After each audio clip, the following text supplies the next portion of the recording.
Texas Wesleyan University has celebrated Black History Month for decades, though when it first began sometime in the 1970s, this celebration of Black culture and history only lasted a week. Today, Texas Wesleyan has a very diverse student population, and that diversity is continuously trending upwards.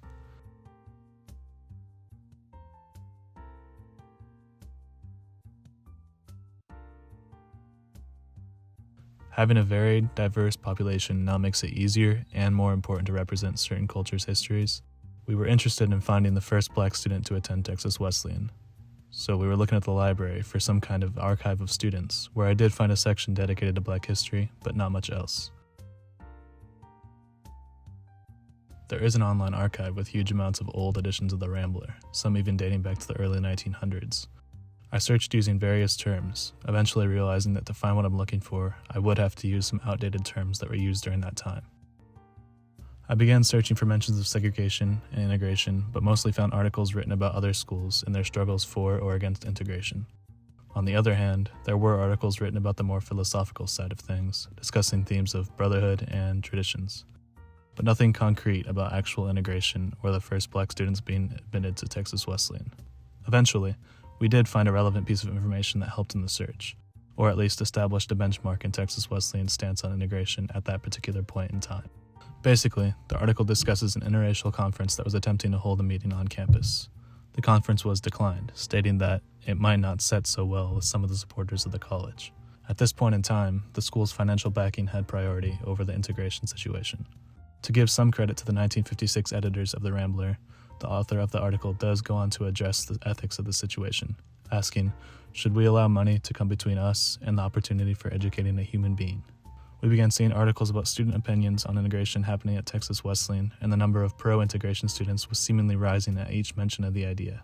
Narrowing down the window of Texas Wesleyan's integration even further, a December 1960 edition of the Rambler included the results of an on-campus poll which asked about whether Texas Wesleyan should be integrated. The results of that poll determined that students were split about 50-50 on the subject of integration.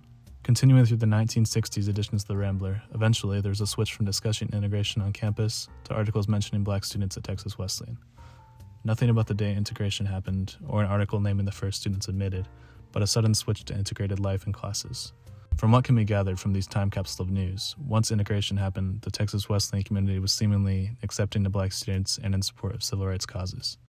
Black history and culture classes were being added to the curriculum, and Black students were asked if they felt fully represented. Beginning in the early 70s, Black history, besides being taught in classes, began being celebrated. Theater productions, dances, and events were put on in honor of Black history. This became a tradition nationwide, and Texas Wesleyan always took part in it. In 1987, Jubilee Theater moved from its original location to 3114 East Rosedale, right across from Texas Wesleyan's campus. Jubilee Theater was the first major presence of Black theater in North Texas. Texas Wesleyan's theater program worked with and performed at Jubilee Theater on multiple occasions. In 1993, Jubilee Theater moved to downtown Fort Worth in Sundance Square, and it's still active and putting on performances today. In the 1990s, Black History Month became closer to what it is now and is celebrated for the whole month of February. Finally, in a 1998 edition of the Rambler, we found something close to what was being looked for. The first Black graduate of Texas Wesleyan, Dr. Beatrice Douglas. She graduated in 1966 and remained involved with the school, serving on the Board of Alumni for Texas Wesleyan for years. In the present, Texas Wesleyan does a great job with representation in general, and the celebrating of Black History Month, it doesn't just feel like it's being done to appease people. A lot of thought is put into events held over the course of the month, and people are given voices that wouldn't have been able to speak in the past.